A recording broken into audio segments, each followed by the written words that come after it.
നമ്മൾ കഴിഞ്ഞൊരു വീഡിയോ ഇട്ടപ്പോഴത്തേക്കും ഒരുപാട് പേര് എന്താണ് കാര്യമെന്ന് മനസ്സിലാക്കി കമൻറ്റ് ഇട്ടിട്ടുണ്ടായിരുന്നു. 1-2 പേര് മാത്രമാണ് ഒരു തെറ്റിദ്ധാരണയുടെ പേരിൽ കമൻറ്റ് ഇട്ടിട്ടുണ്ടായിരുന്നത്. പക്ഷേ ഞാൻ അവർക്കൊക്കെ എന്താണ് കാര്യമെന്ന് മനസ്സിലാക്കി കൊടുക്കുന്ന രീതിയിൽ തന്നെ കറക്റ്റായിട്ടുള്ള റിപ്ലൈ കൊടുത്തു. അല്ലാതെ കമൻറ്റൊന്നും ഡിലീറ്റ് ചെയ്യാൻ പോയിട്ടില്ല കേട്ടോ.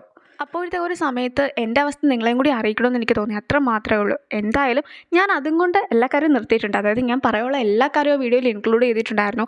അതുകൊണ്ട് തന്നെ ഇനി അതും പൊക്കിക്കൊണ്ട് ഞാൻ ഇനി നടക്കാനൊന്നും പോകുന്നില്ല കേട്ടോ. പക്ഷേ എനിക്ക് ഇപ്പോൾ ഒരു കുഞ്ഞു കാര്യം പറയാനുണ്ട്. അതൊരിക്കലും ആ വീഡിയോ ആയിട്ട് ബന്ധപ്പെട്ട കാര്യമല്ല കേട്ടോ. അതല്ലാണ്ട് അതിൽ വന്നൊരു ചെറിയ കമൻറ്റ് ഞാൻ ശ്രദ്ധിച്ചു. അതുകൊണ്ട് പറയുന്നതാണ്. Sahara03 എന്ന ഒരു ഐഡിയിൽ നിന്നാണ് ആ ഒരു കമൻറ്റ് വന്നിട്ടുണ്ടായിരുന്നത്. അതായത് നമ്മുടെ ചാനൽ തന്നെ ശ്രദ്ധിച്ചിട്ടുണ്ടായിരുന്നത് ഇതുപോലെ വെറൈറ്റി ആയിട്ടുള്ള ഒരു പേര് കണ്ടിട്ടായിരുന്നു എന്നാണ് അതിൽ കുറേയധികം റിപ്ലൈസിൻ്റെ താഴെ ഉണ്ടായിരുന്ന ഒരു റിപ്ലൈയിൽ വന്നിട്ടുണ്ടായിരുന്നത്. അപ്പോൾ ഞാൻ ഓർത്തു എന്നാൽ ഈ ഒരു പേരിൻ്റെ പിന്നിലെ കാര്യം കൂടി നിങ്ങളെ അറിയിക്കാമെന്ന്. നമ്മൾ ഈ ചാനൽ തുടങ്ങിയ സമയത്ത് ഡ്രാമ ക്വീൻ എന്നായിരുന്നു ചാനലിൽ പേരിട്ടിട്ടുണ്ടായിരുന്നത്. അന്നൊരു തമിഴ് ചാനലും ഇതേ പേരിലൊക്കെ തുടങ്ങിയിട്ടുണ്ടായിരുന്നു. പക്ഷെ പിന്നീടാണ് ഞാൻ മനസ്സിലാക്കിയത് ഏതൊരു ചാനൽ തുടങ്ങിയിട്ടുണ്ടെങ്കിലും അവരുടെ ഫസ്റ്റിലെ ഒരു പേരെന്ന് പറയുന്നത് ഈ ഡ്രാമ ക്വീൻ തന്നെയായിരിക്കും അല്ലേ.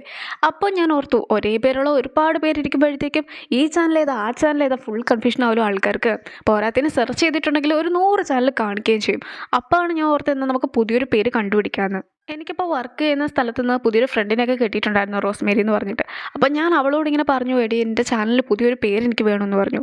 അപ്പോൾ അവൾ എന്നോട് പറഞ്ഞു ഒരു കാര്യം ചെയ്യാം, ഇപ്പോഴത്തെ ട്രെൻഡ് എന്ന് പറയുന്നത് ഏതെങ്കിലും ഒരു പേരെടുത്തിട്ട് അത് നമ്മൾ വേറെ ലാംഗ്വേജിലേക്ക് ആക്കുന്നതാണ്. അപ്പോൾ നമുക്ക് വെറൈറ്റി ആയിട്ടുള്ളൊരു പേരും കിട്ടും, നമുക്കത് ഇടുകയും ചെയ്യാം. അങ്ങനെ ഒരു കാര്യമാണ് അവൾ എന്നോട് പറഞ്ഞത്. എന്നിട്ട് അവൾ തന്നെയാണ് ഈ ഒരു പേര് പറഞ്ഞു തന്നത്. അതായത് ഡുലാമ എന്ന് പറഞ്ഞിട്ടുണ്ടെങ്കിൽ കൊറിയനിൽ ഡ്രാമ എന്ന അർത്ഥമാണ് വരുന്നത്. പിന്നെ അവൾ തന്നെ എന്നോട് പറഞ്ഞു, വേണ്ടി ആ പേര് ഇടണ്ട. അതായത് ഈ ഒരു പേര് ഭയങ്കര വെറൈറ്റി ആയിട്ടുള്ള പേരായതുകൊണ്ട് തന്നെ ആർക്കും പെട്ടെന്ന് ക്യാച്ച് ചെയ്യാൻ പറ്റില്ല. അപ്പോൾ ഒരു ചാനലിൽ നിന്ന് വീഡിയോ കണ്ടു, അത് കഴിഞ്ഞിട്ട് പിന്നെ അവർ ഓർക്കും അത് ഏത് ചാനലായിരുന്നു, അതിൻ്റെ പേരും കിട്ടുന്നില്ലല്ലോ, ഒന്നും കിട്ടുന്നില്ലല്ലോ എന്ന് ഓർക്കും. അപ്പോൾ അവൾ എന്നോട് പറഞ്ഞു, നമുക്ക് വേറെ പേര് അന്വേഷിക്കാമെന്നൊക്കെ എന്നോട് പറഞ്ഞു. അപ്പോൾ ഞാൻ അവളോട് പറഞ്ഞൊരു കാര്യമുണ്ട്, അതായത് നമ്മൾ പെട്ടെന്ന് ക്യാച്ച് ചെയ്യാൻ പറ്റുന്ന രീതിയിൽ ഒരു പേരിട്ടുകൊണ്ട് വലിയ കാര്യമൊന്നുമില്ല. അതായത് അവർ അതിന് മുമ്പ് ആ പേര് കേട്ടിട്ടുണ്ടാവും അല്ലേ. സോ നമ്മൾ വെറൈറ്റി ആയിട്ടുള്ളൊരു പേരിടുകയാണെങ്കിൽ, അതായത് നമ്മുടെ ചാനലിലൂടെ ഒരാൾ ആ ഒരു പേര് അറിയുകയാണെങ്കിൽ, അതായത് അന്നത്തെ സമയത്ത് ഞാൻ ഇട്ടുകൊണ്ടിരുന്ന എല്ലാം ഇതുവരെ ആരും ശ്രദ്ധിക്കാതെ പോയ, അതായത് അണ്ടർ റേറ്റഡ് ആയിട്ടുള്ള ഡ്രാമാസാണ് ഞാനപ്പോൾ ഇട്ടുകൊണ്ടിരുന്നത് മുഴുവൻ. ഇപ്പോഴാണ് ഞാൻ ഓൺ ഗോയിങ് ഡ്രാമാസൊക്കെ ഇടാൻ തുടങ്ങിയത് തന്നെ. അപ്പോൾ ഞാൻ പറഞ്ഞു, നമ്മൾ ആരും ശ്രദ്ധിക്കാത്ത കാര്യങ്ങളല്ലേ കണ്ടുപിടിച്ചുകൊണ്ട് വരുന്നത്. അപ്പോൾ നമ്മുടെ ചാനലിലും അതുപോലെ തന്നെ ആരും ശ്രദ്ധിക്കാത്തൊരു പേര് മതി. അതായത് നമ്മുടെ ചാനലിൻ്റെ പേരിലൂടെ വേണം ഈ ഒരു പേര് ആൾക്കാർ അറിയാൻ കൂടുതലായിട്ടും. സോ അങ്ങനെ വരുമ്പോഴത്തേക്കും ഇവർ തന്നെ ഈ പേര് കാണാതെ പഠിക്കും. അതായത് നമ്മളോട് ഇഷ്ടമുള്ളവർക്ക് ഒരു പേര് കാണാതെ പഠിക്കാനാണോ ഇത്ര പാട്? ഈ ചാനൽ കണ്ടിട്ടുള്ളവർക്കറിയാം, ഞാൻ ഒരു വീഡിയോയിൽ പോലും നിങ്ങൾ ഈ വീഡിയോ ലൈക്ക് ചെയ്യണം, ഷെയർ ചെയ്യണം, സബ്സ്ക്രൈബ് ചെയ്യണം എന്നൊന്നും തന്നെ പറഞ്ഞിട്ടില്ല. അതും നമ്മുടെ ചാനലിൽ വെറൈറ്റി ആയിട്ടുള്ള ഒരു രീതി തന്നെ ഞാൻ നോക്കിയിട്ടുണ്ട്. അതായത് നമുക്കൊരാളെ ഇഷ്ടമാണെങ്കിൽ നമ്മളിതൊന്നും പറയേണ്ട ആവശ്യമില്ല അല്ലേ. ഒന്നും പറയാതെ തന്നെ അവരത് ചെയ്യും. നമ്മളൊക്കെ സ്കൂളിൽ പഠിക്കുന്ന സമയത്താണെങ്കിലും എത്രയോ കാര്യങ്ങളാണ് അർത്ഥം പോലും അറിയാതെ കാണാതെ പഠിച്ച് വെച്ചിട്ടുണ്ടായിരുന്നത്. അതുപോലെ തന്നെ ഒരാൾക്ക് ഇഷ്ടം തോന്നിയിട്ടുണ്ടെങ്കിൽ ഒരു പേര് പഠിക്കാൻ ഇത്രയ്ക്ക് താമസമൊന്നും വരക്കില്ലല്ലോ. സോ അങ്ങനെയാണ് ഞാൻ ഈ ഒരു പേര് സെലക്ട് ചെയ്തിട്ടുണ്ടായിരുന്നത്. ഞാൻ ഇതിന് മുമ്പ് ഒരു കമൻറ്റിലൊക്കെ ഇത് പറഞ്ഞിട്ടുണ്ടായിരുന്നു. പക്ഷേ നിങ്ങൾ കുറച്ച് പേരും കൂടി അവളാണ് ഈ പേരിന് പിന്നിൽ നിന്നുള്ള കാര്യം കൂടി അറിഞ്ഞാൽ കൊള്ളാമെന്ന് എനിക്ക് തോന്നിയിട്ടോ. സോ അത്രയേ ഉള്ളൂ, നമുക്ക് നേരെ വീഡിയോയിലേക്ക് പോവാം. ജിൻഡൂഗോയിലെ സെക്യൂരിറ്റി ക്യാമറാസ് എല്ലാം തന്നെ ഹാക്ക് ചെയ്തിരിക്കുകയാണ്. അതുകൊണ്ട് തന്നെ നാംസോൺ നേരെ ബോഡി ഗാർഡിൻ്റെ ഇടയിൽപ്പെട്ട കാര്യമൊക്കെ അവൻ അറിഞ്ഞിട്ടുണ്ട്. ഹീസിക്കിനെയും ആ ഒരു വിവരമൊക്കെ അറിയിക്കുമ്പോഴത്തേക്കും ആയിരുന്നു നാംസോൺ ജനലിലൂടെ താഴേക്ക് എടുത്ത് ചാടുന്നത്. എന്തായാലും നാംസോൺ വളരെയധികം സ്പീഡിൽ ഓടിക്കൊണ്ടേ ഇരിക്കുകയാണ്. അത് കാണുന്ന ഹീസിക്കും അവളോട് നിൽക്കുവാനൊക്കെ പറഞ്ഞിട്ട് വണ്ടിയിൽ ഒരുപാട് സ്പീഡിലൊക്കെ വരുന്നുണ്ട്. പക്ഷെ അവളും ഇവരൊക്കെ ഓവർടേക്ക് ചെയ്ത് പോകുന്നു. അവൾക്ക് എന്തോ വലിയ പ്ലാൻ ഉണ്ടെന്നൊക്കെ ആയിരുന്നല്ലോ ഇവർ വിചാരിച്ചിട്ടുണ്ടായിരുന്നത്. പക്ഷേ അവളെ ഗോസ്റ്റിൻ്റെ രൂപത്തിൽ കാണുകയും പിന്നെ കമ്പ്യൂട്ടർ മുഴുവനായിട്ട് എടുത്തുകൊണ്ട് പോരുകയൊക്കെ ചെയ്തത് കൊണ്ട് തന്നെ അത് കണ്ടിട്ട് ഹീസിക്കിന് ചിരി പോലും നിർത്തുവാനായിട്ട് സാധിക്കുന്നുണ്ടായിരുന്നില്ല. എന്തായാലും അവളെ ഒറ്റയ്ക്ക് വിടുവാനായിട്ട് പാടില്ലായിരുന്നു എന്നൊക്കെ തോന്നുന്ന ഹീസിക്കും അവൾക്ക് തിരിച്ച് വാച്ചൊക്കെ കെട്ടിക്കൊടുക്കുന്നു. ഡ്രഗ്സുമായി ബന്ധപ്പെട്ട ഒരു റഷ്യൻ മാഫിയ ഗ്രൂപ്പിൻ്റെ പേരാണ് പാവൽ. സോ അതിന് കീഴിലായിരുന്നു സിയോ ട്രെയിനിങ് ഒക്കെ നടത്തിയിട്ടുണ്ടായിരുന്നത്. നീ ഇപ്പോൾ ഈ ഒരു കമ്പ്യൂട്ടറിനകത്ത് എന്തൊക്കെ ഡീറ്റെയിൽസ് ഉണ്ടെന്നൊക്കെ ചെക്ക് ചെയ്യുക. ഞാനും അവരുടെ ആ ഒരു മാഫിയ ഗ്രൂപ്പിനെ കുറിച്ച് കൂടുതലായിട്ടൊക്കെ അന്വേഷിക്കാമെന്നായിരുന്നു അവൾ പറയുന്നത്. മുത്തശ്ശിയും അമ്മ കെനിയയിൽ ചെന്നതിന് ശേഷം എന്താണ് സംഭവിച്ചിട്ടുണ്ടായിരുന്നെന്ന് പറഞ്ഞിട്ടുണ്ടായിരുന്നില്ലല്ലോ. അതുകൊണ്ട് തന്നെ സിയോയും ബാക്കി എന്താണ് സംഭവിച്ചതെന്നൊക്കെ മുത്തശ്ശിയോട് ചോദിക്കുകയാണ്. തീപിടുത്തമൊക്കെ ഉണ്ടായതിനു ശേഷം അമ്മ ഒരു ബിൽഡിങ്ങുമായി ബന്ധപ്പെട്ട സ്ഥലമൊക്കെ മേടിച്ചിട്ടുണ്ടായിരുന്നല്ലോ. പിന്നീട് അവിടെ വീണ്ടും ബിൽഡിങ്ങൊക്കെ പണിയുവാനായിട്ട് കുറേ വർക്കേഴ്സിനുമായിട്ട് പണിയൊക്കെ നടത്തിക്കൊണ്ടിരിക്കുന്ന സമയത്താണ് അവിടെ നിന്നും ഓയിലൊക്കെ കണ്ടത്. ഓയിലൊക്കെ കിട്ടിയാൽ പിന്നെ എന്താണ് സംഭവിക്കാമെന്ന് പറയേണ്ട കാര്യമില്ലല്ലോ. അവളങ്ങനെ ഒരുപാട് പണക്കാരിയായി. എന്നാലും കഥയൊന്നും അവസാനിച്ചിട്ടില്ല എന്ന് പറഞ്ഞ് മുത്തശ്ശി ഓടുമ്പോഴത്തേക്കും എന്നാൽ ബാക്കി കൂടി കഥ പറയാമെന്ന് പറഞ്ഞിട്ട് സിയോയും മുത്തശ്ശിയുടെ പിറകെ ഓടുന്നു. അമ്മേനെയും ഇപ്പോൾ അമ്മയുടെ അച്ഛൻ കോൾ ചെയ്യുകയാണ്, അതായത് മുത്തശ്ശൻ കോൾ ചെയ്യുകയാണ്. മുത്തശ്ശൻ ഇപ്പോൾ കൊറിയയ്ക്ക് വെളിയിലാണുള്ളത്. അതുകൊണ്ട് തന്നെ കൊറിയയിലേക്ക് വരുവാനായിട്ടൊക്കെ പ്ലാൻ ചെയ്തിട്ടുണ്ട്. എന്തായാലും വരുന്നതിന് മുമ്പായിട്ട് അമ്മേനെ കാര്യം അറിയിക്കണമെന്നും അമ്മ ആവശ്യപ്പെടുന്നു. അമ്മ അങ്കിളിനെ വിളിച്ചിട്ട് അച്ഛൻ വരുന്ന കാര്യമൊക്കെ പറഞ്ഞിട്ടുണ്ടായിരുന്നു. പക്ഷെ ഒരു പ്രശ്നമുണ്ട്. അതായത് ഇപ്പോൾ അമ്മ ഡിവോഴ്സ് ഒന്നും ആയിട്ടില്ലെങ്കിലും വേറൊരാളുമായിട്ട് റിലേഷൻഷിപ്പിലാണ്. അച്ഛൻ വന്നിട്ട് ഈ ഒരു കാര്യമൊക്കെ അറിയിക്കുകയാണെങ്കിൽ അമ്മ അച്ഛനെ ചീറ്റ് ചെയ്തു എന്ന കാര്യം മനസ്സിലാക്കുന്നതാണ്. അച്ഛനും അതുകൊണ്ട് തന്നെ ഈ ഒരു കാര്യം ഒരിക്കലും അറിയാനായിട്ട് പാടില്ല എന്നായിരുന്നു അവരെല്ലാവരും ഒരുപോലെ ആഗ്രഹിക്കുന്നത്. മുത്തശ്ശി സിയോയും എൻജോയ് ചെയ്ത് നടന്നു വരുന്ന വഴിക്ക് ഒരു റൈഡിലൊക്കെ കയറുവാനായിട്ട് ക്യൂ നിൽക്കുകയാണ്. പക്ഷെ രണ്ടുപേരാകട്ടെ ഇവരുടെ മുമ്പിൽ കയറി നിന്നിട്ട് മുത്തശ്ശീനെ കളിയാക്കുകയൊക്കെ ചെയ്യുന്നു. മുത്തശ്ശിക്കും സിയോയ്ക്കും പ്രായക്കൂടുതലായതുകൊണ്ടായിരുന്നു അവരും കളിയാക്കിയിട്ടൊക്കെ ഉണ്ടായിരുന്നത്. എന്തായാലും മുത്തശ്ശി ഒന്ന് പ്രതികരിക്കുവാനായിട്ട് തുടങ്ങുമ്പോഴത്തേക്കും സിയോയും മുത്തശ്ശിയോട് ഒന്നും തന്നെ ചെയ്യരുതെന്നൊക്കെ പറയുന്നു. മുത്തശ്ശിയും ഒരു പ്രശ്നവും ഉണ്ടാക്കുന്നില്ല എന്നൊക്കെ പറയുന്നുണ്ടെങ്കിലും പിന്നീട് മുമ്പിൽ നിൽക്കുന്ന ആൾക്കിട്ട് ഒരു ചെറിയ തട്ടൊക്കെ കൊടുക്കുമ്പോഴത്തേക്കും അയാൾ തെറിച്ചു പോയി വീഴുന്നൊക്കെയുണ്ട്. ഇവരങ്ങനെ ക്യൂവിൽ മുന്നിലൊക്കെ എത്തുന്നുണ്ടെങ്കിലും മുത്തശ്ശിയാകട്ടെ നമുക്ക് ഈ റൈഡിൽ കയറണ്ട, ഞാൻ നിന്നെ പിടിക്കുവാനായിട്ട് ഓടുകയാണെന്നൊക്കെ പറയുമ്പോഴത്തേക്കും സിയോയും ഓടുകയാണ്. നമ്മൾ പല ഡ്രാമാസിലും ഇതുപോലത്തെ സീൻസൊക്കെ കണ്ടിട്ടുണ്ടെങ്കിലും ഇത്രയും പ്രായം ചെന്നവരൊക്കെ ഇങ്ങനെ ചെയ്യുന്നത് കാണാൻ തന്നെ ഒരു രസമാണ് കേട്ടോ. ഇനി നമ്മുടെ ടീം ലീഡിനെ കാണിക്കുമ്പോഴത്തേക്കും അയാളും ഈ ഡ്രഗ്സ് ഒക്കെ കൂടുതലായിട്ട് ഉപയോഗിക്കുന്നത് കൊണ്ട് തന്നെ ഒരുപാട് അഡിക്റ്റായി മാറിയിരിക്കുകയാണ്. ഒരുപാട് വെള്ളമൊക്കെ അയാൾ കുടിക്കുന്നുമുണ്ട്. നീ വെയിറ്റ് കുറയ്ക്കുകയാണെങ്കിൽ നിന്നെ കാണുവാൻ ഒരുപാട് ഭംഗിയുണ്ടാകും, അതുകൊണ്ട് തന്നെ ഒരു മരുന്നും കൂടി കഴിക്കുക എന്നൊക്കെ ഇതിനു മുമ്പ് മരുന്ന് കൊടുത്തിട്ടുണ്ടായിരുന്ന പെൺകുട്ടി പറഞ്ഞതിനെ കുറിച്ചൊക്കെ നാമൻ ഓർക്കുകയും അവൻ മരുന്ന് കഴിക്കുകയും ചെയ്യുമ്പോഴത്തേക്കും അവനും ഓരോരോ ഹാലൂസിനേഷൻസ് ഒക്കെ കാണുകയാണ്. വർഷങ്ങൾക്ക് മുമ്പ് ഷിയോ കുട്ടിയായിരിക്കുന്ന സമയത്ത് നടന്നിട്ടുണ്ടായിരുന്ന മറ്റൊരു കാര്യം കാണിക്കുകയാണ്. അതായത് ഒരുപാട് കുട്ടികൾ അവിടെ ഫൈറ്റൊക്കെ ചെയ്യുന്നു. ഇതിൽ ഏത് കുട്ടിയായിരിക്കും ജയിക്കുക അവർക്ക് മാത്രമായിരിക്കും ഫുഡൊക്കെ നൽകുന്നത്. അങ്ങനെ ഇരിക്കുകയാണ്, നീ ഫുഡ് കഴിച്ചിട്ടൊക്കെ കുറേ നാളായില്ലേ, അതുകൊണ്ട് തന്നെ ഞാൻ പറയുന്ന സമയത്ത് നീ എന്നെ മലർത്തി അടിക്കണമെന്നൊക്കെ ഷിയോയോട് ബിൻബിൻ എന്ന പേരുള്ള ഒരു കുട്ടി പറയുന്നത്. ഷിയോയും ഇപ്പോൾ എക്സസൈസ് ഒക്കെ ചെയ്യുമ്പോഴത്തേക്കും ആ കുട്ടീനെ കുറിച്ചും ഓർക്കുന്നു. ഹ്വാജ് നാംസോണെ ഉപദ്രവിക്കാൻ ശ്രമിച്ച കാര്യമൊക്കെ അമ്മ അറിഞ്ഞിട്ടുണ്ടായിരുന്നു. അതുകൊണ്ട് തന്നെ ഇപ്പോൾ അവൾ എവിടെയാണ് ഉള്ളത് എന്ന കാര്യം കൂടി അമ്മ അവളോട് ചോദിച്ചു മനസ്സിലാക്കുന്നു. നാംസോൺ ഹ്വാജിനെ വലിച്ചെറിഞ്ഞിട്ടുണ്ടായിരുന്നല്ലോ, ഇപ്പോൾ അവളുടെ കാലിന് പരുക്കൊക്കെ ആയിട്ടിരിക്കുകയാണ്. അപ്പോഴാണ് അമ്മയും ഹ്വാജിനെ കാണുവാനായിട്ട് എത്തുന്നത്. നാംസോൺ ഒരിക്കലും വന്നില്ലായിരുന്നെങ്കിൽ എനിക്ക് നിങ്ങളുടെ മകളായിട്ട് ജീവിക്കുവാനായിട്ട് സാധിക്കുമായിരുന്നു, അതുകൊണ്ട് തന്നെ എനിക്ക് അവളോട് വെറുപ്പ് മാത്രമേ ഉള്ളൂ എന്നൊക്കെ ഹ്വാജി അമ്മയോട് പറയുമ്പോൾ ഹ്വാജി ഇപ്പോൾ തന്നെ ഒരുപാട് തെറ്റുകൾ ചെയ്തു കഴിഞ്ഞിരിക്കുന്നു. അതുകൊണ്ട് തന്നെ ചെയ്ത തെറ്റുകൾ മനസ്സിലാക്കി അതറിഞ്ഞ് മുന്നോട്ട് പോകുവാനായിട്ടായിരുന്നു അമ്മ ആഗ്രഹിക്കുന്നത്. അമ്മ ഒരിക്കലും അവളെ ഉപദ്രവിക്കുവാനായിട്ട് ആഗ്രഹിക്കുന്നുണ്ടായിരുന്നില്ല, മറിച്ച് ഇനിയെങ്കിലും നല്ല രീതിയിൽ ജീവിക്കുവാനും നീ എപ്പോഴും എൻ്റെ മകളായിരിക്കുമെന്നുമാണ് അവളോട് പറഞ്ഞിട്ട് പോകുന്നത്. നാംസോണിന്റെ തൊട്ടടുത്തിരുന്ന് വർക്ക് ചെയ്യുന്ന ഒരു സ്ത്രീയാണ് ബേക്ക്. ഡൂഗോ ഇൻ്റർനാഷണൽ ആയിട്ടുള്ള കമ്പനീസിനും ഓരോരോ സാധനങ്ങളൊക്കെ കൊടുക്കുന്നുണ്ടല്ലോ. സോ അതിനെക്കുറിച്ചുള്ള ഡീറ്റെയിൽസൊക്കെ നാംസോൺ ബേക്കിനോട് ചോദിക്കുമ്പോഴത്തേക്കും ബേക്കിനോട് ഒട്ടും തന്നെ മര്യാദയില്ലാതെയാണ് നാംസോൺ സംസാരിക്കുന്നതെന്നൊക്കെ അവളും പറയുന്നുണ്ട്. പക്ഷേ നിങ്ങൾക്ക് എന്നെക്കാളും പ്രായം കുറവായതുകൊണ്ടാണ് ഞാൻ അങ്ങനെ സംസാരിക്കുന്നതെന്നൊക്കെ അവൾ പറയുമ്പോഴത്തേക്കും ബേക്കിനും കുറച്ചൊക്കെ സന്തോഷമാകുന്നുണ്ട്. ബേക്ക് 1980 ആളാണ്, അവൾക്ക് ഇപ്പോൾ തന്നെ 50 വയസ്സിന് അടുത്ത് പ്രായമുണ്ടെന്നൊക്കെ ഒരാൾ പറയുമ്പോഴത്തേക്കും എൻ്റെ പ്രായമൊന്നും ആരോടും തുറന്നു പറയരുതെന്ന് ഞാൻ പറഞ്ഞിട്ടില്ലേ എന്നൊക്കെ ചോദിച്ചുകൊണ്ട് ബേക്ക് അയാളോട് ദേഷ്യപ്പെടുന്നു. കോമഡി എന്താന്ന് വെച്ചിട്ടുണ്ടെങ്കിൽ നാംസോൺ 22 വയസ്സ് മാത്രമാണ് പ്രായമുള്ളത്, എന്നിട്ടാണ് ബേക്കിനെ കണ്ടിട്ടുണ്ടെങ്കിൽ അവളെക്കാളും പ്രായം കുറവാണെന്ന് തോന്നുമെന്നൊക്കെ പറയുന്നത്. എന്തായാലും ബേക്കിന് അതൊക്കെ കുറച്ച് ഇഷ്ടപ്പെടുന്നുണ്ട്. ഇപ്പോഴാണ് ഷിയോയുടെ ഓഫീസിൽ നിന്നും കമ്പ്യൂട്ടറൊക്കെ മിസ്സായി പോയ കാര്യം അവർ അറിഞ്ഞിട്ടുള്ളത്. CCTV ക്യാമറാസ് എല്ലാം തന്നെ ആരോ ഹാക്ക് ചെയ്തിട്ടുണ്ടായിരുന്നു, അതുകൊണ്ട് തന്നെ ആരാണ് എത്തിയതെന്ന ദൃശ്യങ്ങളൊന്നും തന്നെ നമുക്ക് കിട്ടിയിട്ടുമില്ല എന്നൊക്കെ അവർ പറയുന്നു. ആ ഒരു സ്ഥലത്ത് നിരീക്ഷിക്കുവാനായിട്ടായിരുന്നല്ലോ ഒരു ബോഡി ഗാർഡിനൊക്കെ നിയമിച്ചിട്ടുണ്ടായിരുന്നത്.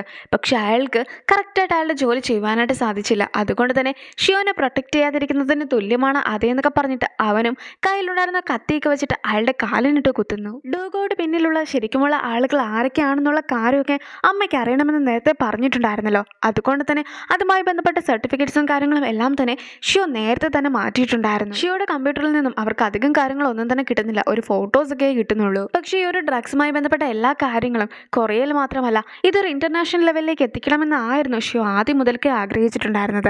ആ ഒരു കാര്യമാണ് പോലീസുകാർക്ക് ഇപ്പോൾ ഇതിൽ നിന്ന് മനസ്സിലാക്കുന്നത്. നാംസോൺ വർക്കൊക്കെ ചെയ്തുകൊണ്ടിരിക്കുമ്പോഴത്തേക്കുമാണ് ഹീസിക്ക് അവളെ വിളിക്കുന്നത്.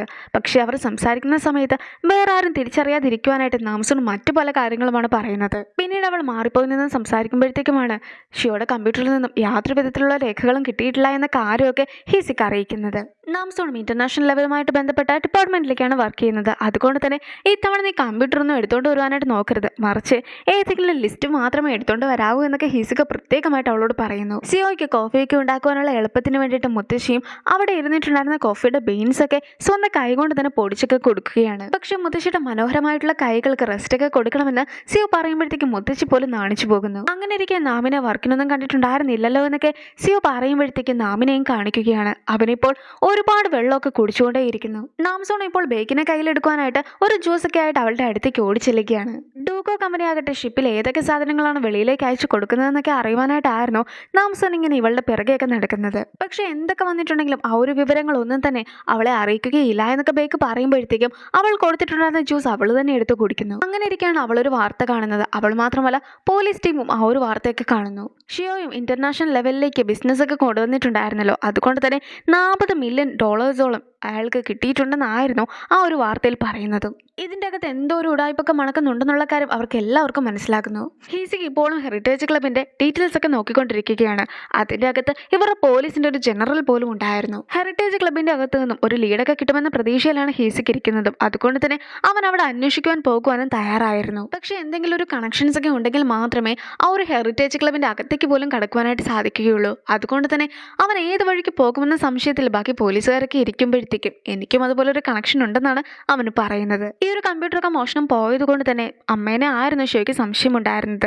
അങ്ങനെ ഇരിക്കുകയാണ് അയാളെ കണ്ടിട്ടുണ്ടെങ്കിൽ എങ്ങനെ ഇരിക്കുമെന്നൊക്കെ ഷിയോ ചോദിക്കുമ്പോഴത്തേക്കും ബോഡി ഗാർഡും നാംസോണിനെ ചൂണ്ടിക്കാണിച്ചിട്ട് അവളുടെ അത്ര വലുപ്പം കാണുമെന്നൊക്കെ പറയുന്നത്. അങ്ങനെ ഇരിക്കുകയാണ് ഷിയോയ്ക്കും എൻ്റെ സംശയമൊക്കെ തോന്നുന്നത്. അതായത് അമ്മയുടെ മകളെ തിരിച്ചു കിട്ടിയെന്നൊക്കെ പറഞ്ഞിട്ടുണ്ടായിരുന്നു. മാത്രമല്ല അവൾ ഒരുപാട് ശക്തിശാലിയുമാണ്.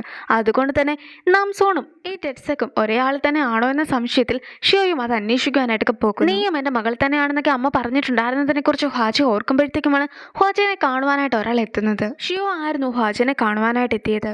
സെറ്റ്സക്കും നാംസോണും ഒരാളാണോ എന്ന സംശയമായിരുന്നു ഷിയോയ്ക്കുണ്ടായിരുന്നത്.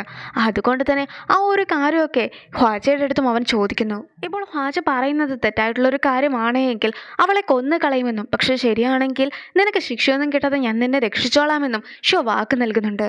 പക്ഷേ ടെറ്റ്സക്കും നാംസോണും ഒരാളല്ല എന്നൊരു മറുപടി ആയിരുന്നു ഹാജ നൽകുന്നത്. ഞാൻ ഇതിനു മുമ്പ് നാംസോണെ നേരിട്ട് കണ്ടിട്ടുണ്ട്. അതുകൊണ്ട് തന്നെ നാംസോണ് കൊറിയനൊന്നും ശരിക്കും പറയുവാനായിട്ട് സാധിക്കുകയില്ല എന്ന കാര്യം കൂടി ഹാജ പറയുകയാണ്. പക്ഷേ ഷിയോയ്ക്ക് അപ്പോഴും മറ്റൊരു കാര്യത്തിൽ സംശയമുണ്ടായിരുന്നു. അതായത് ടെറ്റ്സക്കും നാംസോണും ഒരാളല്ലെങ്കിൽ പിന്നെ നീ എന്തിനായിരുന്നു അവളെ കൊല്ലുവാനായിട്ട് ശ്രമിച്ചതെന്ന് അവനും അവളോട് ചോദിക്കുന്നത്. അവൾ എന്നെക്കുറിച്ച് താഴ്ത്തിയായിരുന്നു സംസാരിച്ചിട്ടുണ്ടായിരുന്നത്. അങ്ങനെ ആരും എന്നെക്കുറിച്ച് സംസാരിക്കുന്നത് എനിക്ക് ഇഷ്ടമില്ല. അതുകൊണ്ടായിരുന്നു അവളെ കൊല്ലുവാനായിട്ട് ശ്രമിച്ചിട്ടുണ്ടായിരുന്നെന്ന് ഹാജ മറുപടി പറയുമ്പോഴത്തേക്കും അതെല്ലാം തന്നെ ഷിയോയും വിശ്വസിക്കുന്നു. ഓപ്പലൻ്റെ ആള് പാവലിനെ കുറിച്ചുള്ള കൂടുതൽ ഡീറ്റെയിൽസ് ഒക്കെ ആയിട്ട് അമ്മയുടെ അടുത്തേക്ക് എത്തിയിരിക്കുകയാണ്. ഡ്രഗ്സും പ്രോസ്റ്റിറ്റ്യൂഷനും പിന്നെ ഗാംബ്ലിംഗ് ഒക്കെ ചെയ്യുന്ന ഒരു കൂട്ടം ആൾക്കാർ, അതായത് ഒരു കൂട്ടം ക്രിമിനൽ ആൾക്കാരുടെ ഒരു സംഘടനയാണ് ഈ ഒരു പാവൽ. പിന്നീട് കുറേ വർഷങ്ങൾക്ക് ശേഷം ഒരാൾ ആ ഒരു ഗ്രൂപ്പിൽ ചേർന്നു. അതായത് അയാളൊരു ഓർഫനായിരുന്നു. മാത്രമല്ല അയാൾക്ക് നല്ലൊരു ജോലിയും ഉണ്ടായിരുന്നു. അവർ ഹോട്ടൽസിനൊക്കെ ബേസ് ചെയ്തിട്ടാണ് ബിസിനസ്സൊക്കെ നടത്തുവാനായിട്ട് തുടങ്ങിയത്. അതുകൊണ്ട് തന്നെ ഇയാളെ പോലെ വലിയ വലിയ ജോലിക്കാരെല്ലാവരും കൂടി ആ ഒരു സംഘടനയിലേക്ക് കൂടുതലായിട്ട് ചേർന്നു. പിന്നീട് ഒരുപാട് പണക്കാരനായിട്ടുള്ള നോഷ് എന്ന പേരിൽ വിളിക്കപ്പെടുന്ന ഒരാൾ ഈ ഒരു സംഘടനയിൽ ചേരുകയും കൂടുതലായിട്ടൊക്കെ ആ ഒരു സംഘടനയെ വളർത്തിയെടുക്കുകയും ചെയ്തിട്ടുണ്ടായിരുന്നു. പാവേൽ എന്ന സംഘടന കുറേയധികം കുട്ടികളെ കിഡ്നാപ്പ് ചെയ്ത് കൊണ്ടുവരികയും അല്ലെങ്കിൽ അനാഥരായിട്ടുള്ള കുട്ടികളെ എടുത്ത് വളർത്തി ഗ്യാങ്സ്റ്റേഴ്സൊക്കെ മാറ്റുകയുമാണ് ചെയ്തുകൊണ്ടിരിക്കുന്നത്. അമ്മ ആർട്ടിക്കിളിൽ കൊടുത്തിട്ടുണ്ടായിരുന്ന ഫേക്കായിട്ടുള്ള നാംസോണിൻ്റെ ഫോട്ടോയൊക്കെ നോക്കിയിട്ട് ഇവളായിരിക്കും ശരിക്കുമുള്ള നാംസോൺ എന്നൊക്കെ വിശ്വസിച്ച് ഷിയോയും പോകുന്നു. നമ്മുടെ നാംസോൺ വെച്ചിട്ടുണ്ടായിരുന്ന വിക്കൊക്കെ പിടിച്ചുകൊണ്ട് ഇനി ഡൂക്കോയുടെ മുകളിലത്തെ നില വരെ പോകണമല്ലോ എന്നൊക്കെ വിചാരിച്ച് ഡൂക്കോയുടെ ഏറ്റവും താഴെയായിട്ട് നിൽക്കുന്ന ബോഡി ഗാർഡിനെയൊക്കെ നാംസോൺ കാണുന്നു. മുകളിലത്തെ നിലയിൽ നിന്നും അവൾ താഴേക്കെടുത്ത് ചാടുന്നതൊക്കെ ഞാൻ ശരിക്കും കണ്ടതാണ്. സാധാരണഗതിയിൽ ആരെങ്ങനെ ചാടിയിട്ടുണ്ടെങ്കിലും അവർ മരണപ്പെടുന്നതാണ്. പക്ഷെ ഇവളെ മാത്രം എനിക്ക് കണ്ടുപിടിക്കാൻ പോലും സാധിച്ചില്ല എന്നൊക്കെ ബോഡി ഗാർഡും പറയുന്നു. അയാൾ പറയുന്നത് റഷ്യൻ ഭാഷ ആയതുകൊണ്ട് തന്നെ നാംസോൺ ഒന്നും തന്നെ പിടികിട്ടുന്നില്ല. എന്നാൽ പോലും ഭാഷ അറിയത്തില്ലാത്ത ഒരാളോട് സംസാരിക്കണമെങ്കിൽ അയാൾ എത്രത്തോളം വിഷമത്തിലാണ് ഉള്ളതെന്ന കാര്യമൊക്കെ നാംസോൺ മനസ്സിലാകുന്നുണ്ട്. അതുകൊണ്ട് തന്നെ അവളും ബോഡി ഗാർഡിനെ എടുത്തുകൊണ്ട് കമ്പനിക്കുള്ളിലേക്ക് പോകുന്നു. പിന്നീട് അവർ രണ്ടുപേരും കൂടെ ഒന്നിച്ചിരുന്ന് ഐസ്ക്രീമൊക്കെ കഴിക്കുകയാണ്. ഈ ഒരു സീനൊക്കെ കണ്ടപ്പോഴത്തേക്കും മൂവിങ് ഡ്രാമയിൽ ഹെയ്സോനെ കണ്ട വണ്ണമുള്ള ആൾ കരയുന്നതൊക്കെ കണ്ടിട്ടുണ്ടായിരുന്നല്ലോ. സോ ആ ഒരു സീനാണ് എനിക്ക് ഓർമ്മ വന്നത്. നാംസോൺ ഇപ്പോൾ ട്രാൻസ്ലേറ്ററൊക്കെ വെച്ചിട്ടാണ് അയാളുമായിട്ട് സംസാരിക്കുന്നത്. വേണമെങ്കിൽ ഷിയോയുടെ അടുത്ത് ഫൈറ്റ് ചെയ്ത് നിൽക്കുവാനൊക്കെ ഇയാൾക്ക് സാധിക്കുന്നതാണ്. പിന്നെയും എന്തുകൊണ്ടാണ് അയാൾ അങ്ങനെ ചെയ്യാത്തതെന്നൊക്കെ ചോദിക്കുമ്പോഴത്തേക്കും അയാൾ ഷിയോനെ ഒരു ബോസായിട്ടാണ് കണ്ടിട്ടുള്ളത്. അതുകൊണ്ട് തന്നെ ബോസിനെ പ്രൊട്ടക്റ്റ് ചെയ്യാനാണ് അയാൾ എപ്പോഴും ശ്രമിച്ചിട്ടുള്ളതെന്നൊക്കെ അയാളും പറഞ്ഞു കൊടുക്കുന്നു. ഷിയോ ഡ്രഗ്സൊക്കെ ഉപയോഗിക്കുന്ന കാര്യം പോലും അയാൾക്ക് അറിയാമെന്നും അയാൾ പറയുന്നുണ്ട്. പക്ഷേ സാധാരണ ഡ്രഗ്സൊക്കെ ഉപയോഗിക്കുന്ന ആൾക്കാരുടെ അവസ്ഥ നമ്മൾ നേരത്തെ തന്നെ കണ്ടതാണ്. അതുകൊണ്ട് തന്നെ ഇവർ ഡ്രഗ്സ് ഉപയോഗിച്ചിട്ടും എങ്ങനെയാണ് പഴയതുപോലെ തന്നെ ജീവിക്കുന്നത് എന്ന സംശയത്തിലായിരുന്നു പോലീസുകാരെല്ലാവരും ഒരുപോലെ ഉണ്ടായിരുന്നത്. ഷിയോയും നാംസോണിനെ വിളിച്ചു വരുത്തിയിട്ട് ഒരിടം വരെ പോകാനുണ്ടെന്നൊക്കെ അവളോട് പറയുകയാണ്. നമ്മുടെ ബോഡി ഗാർഡിന് കാല് വയ്യാതിരിക്കുകയായിരുന്നല്ലോ, അതുകൊണ്ട് തന്നെ ഞാൻ അവനെ ഹെൽപ്പ് ചെയ്യാൻ പോയതായിരുന്നു എന്നൊക്കെ നാംസോണും പറയുന്നു. ഷിയോയ്ക്ക് അവളുടെ അടുത്ത് ഒരു സംശയം കൂടി ബാക്കിയുണ്ടായിരുന്നു. അതായത് എന്തുകൊണ്ടാണ് അവൾ കൊറിയൻ ഭാഷയൊക്കെ പഠിച്ചിട്ടുണ്ടായിരുന്നതെന്ന്. അവൾക്ക് കൊറിയൻ ബോയ്സിനെ ഒരുപാട് ഇഷ്ടമാണ്. അതുകൊണ്ട് തന്നെ കൊറിയയിൽ വന്ന് ഒരു ബോയിനെ വിവാഹം കഴിക്കുവാനായിട്ടായിരുന്നു അവൾ കൊറിയൻ ഭാഷ പഠിച്ചതെന്നൊക്കെ പറയുമ്പോഴത്തേക്കും അവനും അത് പൂർണ്ണമായിട്ടും വിശ്വസിക്കുന്നു. പിന്നീട് അവരും പോവുകയാണ്. ഞാനൊരു എപ്പിസോഡ് 2ആയിട്ട് ഡിവൈഡ് ചെയ്ത് ഇടാമെന്നാണ് വിചാരിക്കുന്നത്. മറ്റൊന്നും കൊണ്ടുമല്ല, എത്രയും പെട്ടെന്ന് ഈ ഒരു വീഡിയോസ് നിങ്ങളുടെ അടുത്തേക്ക് എത്തിക്കുവാനായിട്ടാണ് കേട്ടോ. ഒരു എപ്പിസോഡ് ഫുള്ളായിട്ട് ചെയ്ത് കഴിയുമ്പോഴത്തേക്ക് ഒരുപാട് ടൈം എടുക്കുന്നതാണ്. സോ ഒരു എപ്പിസോഡ് 2ആയിട്ടൊക്കെ ചെയ്യുകയാണെങ്കിൽ അറ്റ്ലീസ്റ്റ് നിങ്ങൾക്ക് പെട്ടെന്ന് തന്നെ അതിൻ്റെ ആദ്യത്തെ പാർട്ടെങ്കിലും കാണുവാനായിട്ട് സാധിക്കും. സോ അതുകൊണ്ടാണ് ഞാനിപ്പോൾ ഇങ്ങനെ ചെയ്യുന്നത്. കുറച്ച് വീഡിയോസ് ഇങ്ങനെ തന്നെ പോകും. അത് കഴിഞ്ഞിട്ട് നമുക്ക് ഒരു എപ്പിസോഡ് ഫുള്ളായിട്ടൊക്കെ കാണാം കേട്ടോ. പിന്നെ ഒരേ ഡേ തന്നെ ഒരു എപ്പിസോഡിൻ്റെ 2 പാർട്ടും ചെയ്യുകയാണെങ്കിൽ അതേ ദിവസം തന്നെ അപ്ലോഡും ചെയ്യുന്നതായിരിക്കും. അപ്പോൾ ഇതിൻ്റെ അടുത്ത വീഡിയോ ആയിട്ട് ഇത്രയും വേഗം കാണാം. ബൈ.